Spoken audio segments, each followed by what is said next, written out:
ये आकाशवाणी रायपुर है। छत्तीसगढ़ी समाचार बुलेटिन के संग संध्या तिवारी के जय जोहार। अब सुनाओ आज के प्रमुख समाचार। बाढ़ जैसन आपदा ले निपटे के तैयारी ला परखे बर आज रायपुर में राज्य स्तरीय टेबल टॉप एक्सरसाइज आयोजित करेगी।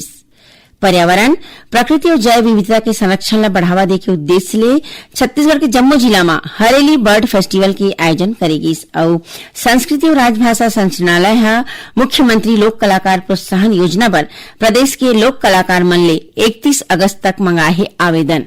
अब समाचार विस्तार ले। छत्तीसगढ़ में बाढ़ जैसन प्राकृतिक आपदा के दौरान राहत और बचाव काम सुनिश्चित करे के संग अन्य विभाग और संबंधित एजेंसी के बीच बने ढंग ले समन्वय स्थापित करे के उद्देश्य ले आज मंत्रालय में राज्य स्तरीय टेबल टॉप एक्सरसाइज आयोजित करेगी। एकर आयोजन छत्तीसगढ़ राज्य आपदा प्रबंध प्राधिकरण और राजस्व आपदा प्रबंध विभाग डाहर ले केंद्रीय गृह मंत्रालय के राष्ट्रीय आपदा प्रबंध प्राधिकरण की मदद ले करेगी।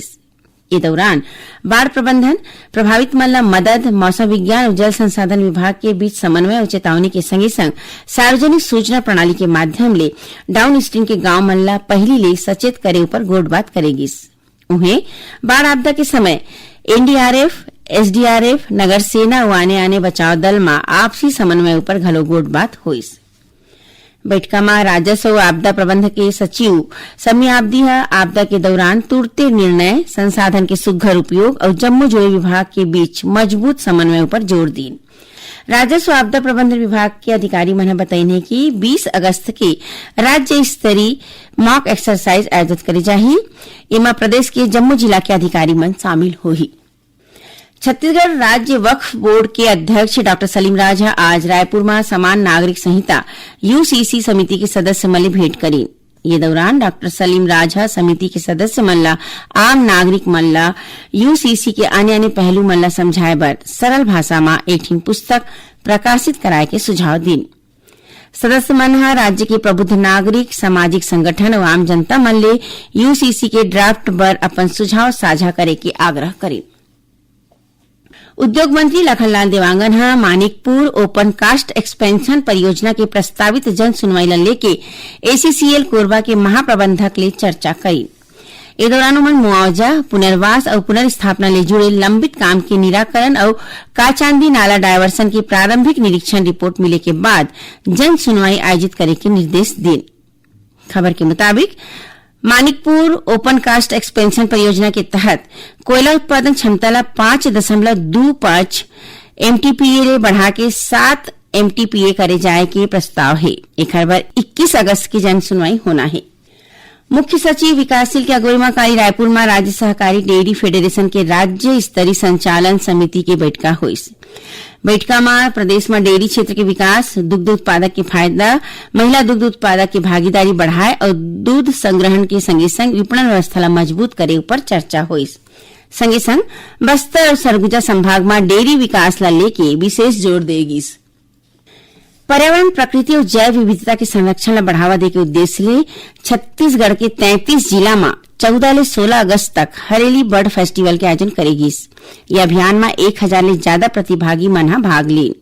ये दौरान प्रदेश भर में 35 बर्ड वॉक आयोजित करेगी।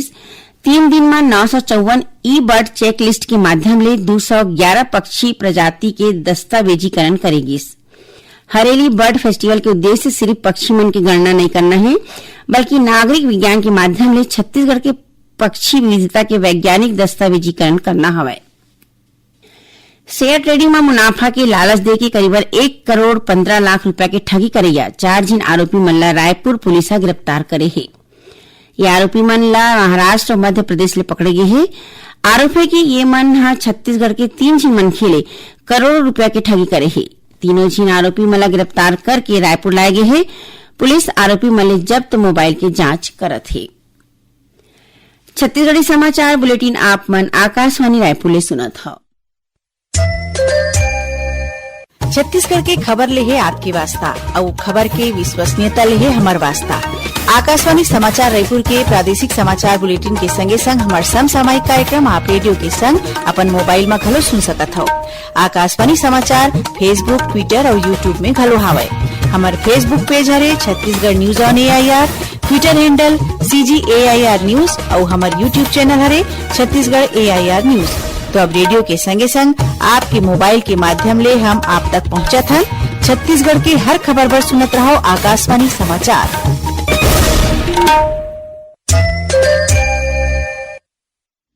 अब आगू बढ़बो बाँचे समाचार कोती। संस्कृति और राजभाषा संचालनालय ह मुख्यमंत्री लोक कलाकार प्रोत्साहन योजना बर प्रदेश के लोक कलाकार मन ले 31 अगस्त तक आवेदन मंगाए हे।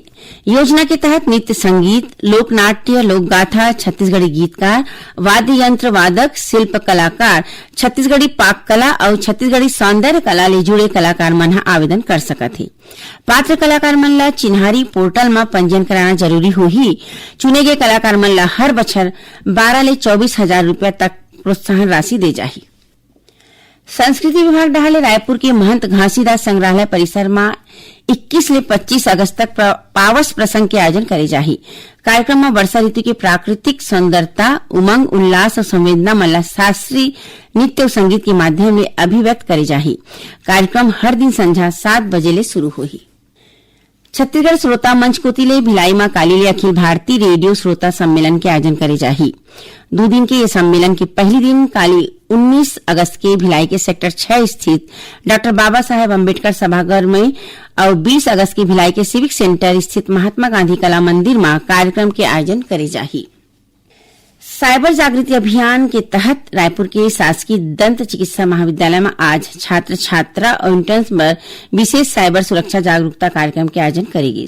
ये दौरान पुलिस अधिकारी मन युवा मन ला साइबर अपराध के नवा तरीका, ऑनलाइन धोखाधड़ी ले बचाव और बुनियादी साइबर सुरक्षा के विषय में जागरूक करीन।